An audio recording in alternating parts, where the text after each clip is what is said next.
Today we celebrate one of our Blessed Lady's great privileges, that of her assumption, body and soul, into heaven, defined as dogma by Pope Pius XII in 1950.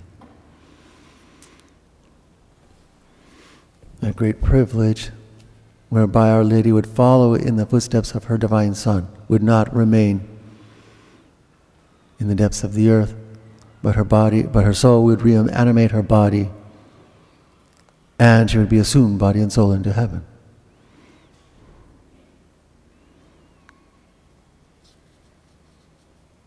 Now we might ask, well, actually we wouldn't easily ask, because we'd understand rather well why Our Lady would have such a privilege, would be granted such a privilege. She who, as we've seen, well, as we know well, is without sin, conceived without sin. Therefore she would not taste, not see, not experience the corruption of the body. Although those who might argue, well, that she never even died, that she only slept. The Eastern Church tends to agree to say that, to teach that. The Western Church tends to think that she actually died as her Son died. But then the soul reanimated the body, and she was assumed body and soul into heaven. Either way, defined, what is defined is that she is assumed body and soul into heaven. She was assumed. But this also points to what will occur with us as well. In the end, our souls too will reanimate our bodies, and we will be taken up into heaven, or hell, depending on what we merit. With our Blessed Lady, there was no choice, since she was untouched by sin from the moment of her conception, and never touched by sin. The only woman that could be preached, that it could be said, as God did tell Adam and Eve in the Garden of Eden, I will put a barrier, I will put enmity between you and the woman. There's only one, that's our Blessed Lady. The only one never touched by sin. Therefore, for her, of course, it was immediately into heaven, where she remains with us, and extends her motherly care over us. I should say from where. Where she remains and from where she extends her motherly care over us.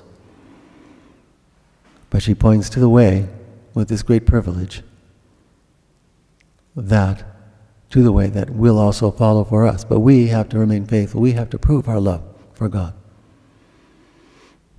That's why we are here on this earth now.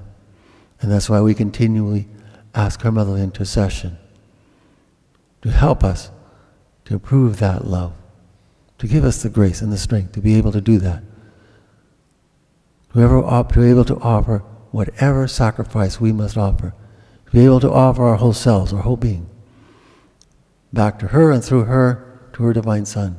Thus we are proving our love for Him. And then we too will follow into heaven. And if we refuse that, if we turn away, and that's what we do with our sin, we will lose heaven. See, we have that possibility. Therefore, we must follow exactly what our Blessed Lady did. She told the stewards at the wedding feast of Cana, do whatever He tells you. That is, do whatever our Lord tells us. Obey the commandments. Live the faith.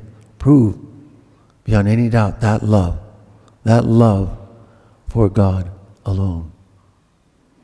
Everything we do, every act we perform, every thought, every prayer, directed always towards that one end: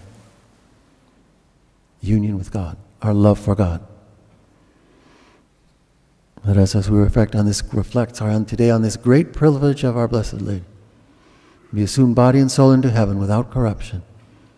This great privilege given to the Mother of God, that we too, in imitation of her, imitating her virtues, living that life of faith, a deep, deep faith, will succeed in proving our love for God, and will achieve that same union with God in paradise. Praise be Jesus and Mary.